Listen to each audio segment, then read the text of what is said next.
To set the stage for today's Neo video, I think you'll appreciate this little clip to put things into perspective of how big this deal can potentially be. Take a look, guys, and then we shall continue. Heard of Didi? If not, you should have. It's big. It's bigger than Uber. When the ride-hailing giant went public on June 30th, it was the biggest US IPO for a Chinese company in 7 years. So, how does Didi measure against fellow industry heavyweight Uber? Let's compare.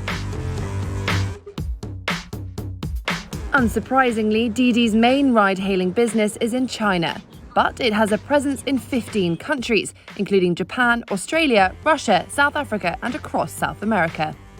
Uber, on the other hand, offers rides in 70 countries and gets most of its revenue from the US and Canada. Uber may have a further reach in terms of geography, but as of 2020, it only has 5 million drivers worldwide, versus Didi's whopping 15 million.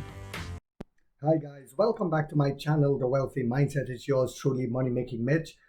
And as usual, guys, this is not financial advice. Please do your own due diligence and research. Yes, 2 videos. Please forgive my voice still isn't 100% back, but your lion is getting better.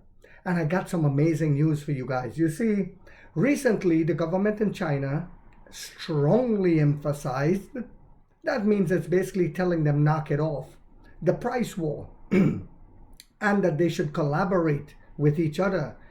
Is that so far-fetched to ask?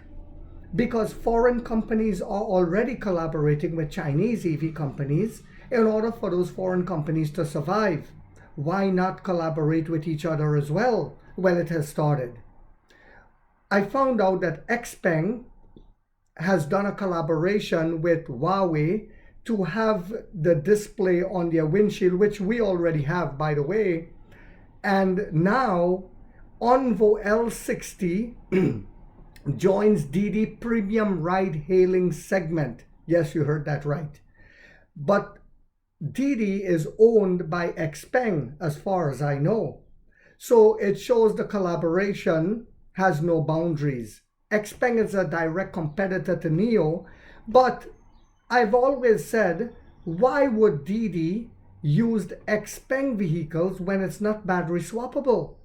When the passenger, why would any ride-hailing company not use a battery swapping car? It's just basic common sense. Well, it has started. It said recently it was reported that the Onvo L60 has partnered with Didi to launch a dedicated car service, officially entering the ride-hailing market. Today, a Weibo blogger posted that he had confirmed the news with Will, who is the general manager of Neo Automotive Sales Company Limited. And it says this is the Huangzhou regional company. It's on a small scale to try it out. Neo will replied to that is true that the L60 has entered the online car hailing market. Will said that the L60 is used as a Didi dedicated car when comparing partners in the 200,000 yuan price range, such as the BYD Han. Onvo was found to better match the dedicated car positioning. Really? Only now they know that. It offers more comfort and safety for drivers. Key word here, safety as well, and I've always spoken about that. When you crash with a BYD, an XPeng, a Xiaomi, whatever, rest in peace. But not so with an Onvo, a Neo car. We've seen so many times where a Neo car has been rammed from behind, the car flips and turns, and the driver comes out without even scratches, taking pictures. As well as a more refined, comfortable cabin space and a more user-friendly experience for passenger. It is the civilized thing to do. Therefore, the Didi dedicated car brand has found several local service providers for testing. Will added, let me say that again.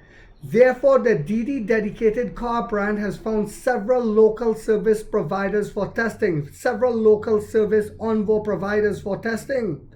Will added that since the user base for Didi's high-end dedicated cars align well with Onvo's users profile, they decided to pilot a high-end dedicated car project on a small scale in the region, enabling more people to experience Onvo vehicles.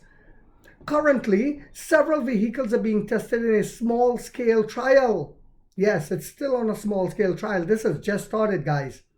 Once confirmed, which it will, the news sparked widespread discussion among Onvo car owners, with the main topics revolving around brand positioning and the reality of survival. It says supportive owners argue that this partnership will actively boost L60 sales by collaborating with Didi. More people can be exposed to and use the Onvo L60, increasing its market share and positively impacting brand promotion and product sales. Regarding this, guys, what do you all think? Do you think it's a positive move forward? Or do you think people will recognize it as a lower brand because it's being used as taxis? I think not. Because in Germany, I believe it is, neo high-end brand are used for taxis, of course, in a luxurious taxi service company.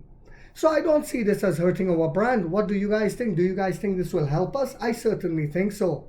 So I hope you guys found this video yet again to be informational, inspirational, and motivational. If so, don't forget to hit that thumbs up. It takes a lot of time to do these research and the editing. And if you haven't yet subscribed, you might want to think about doing so, because in this channel, we are waking up the middle class for the first time to get a major piece of the pie from the ground level up as to how the game is played on Wall Street. And like 50 said, we get rich or we die trying, guys.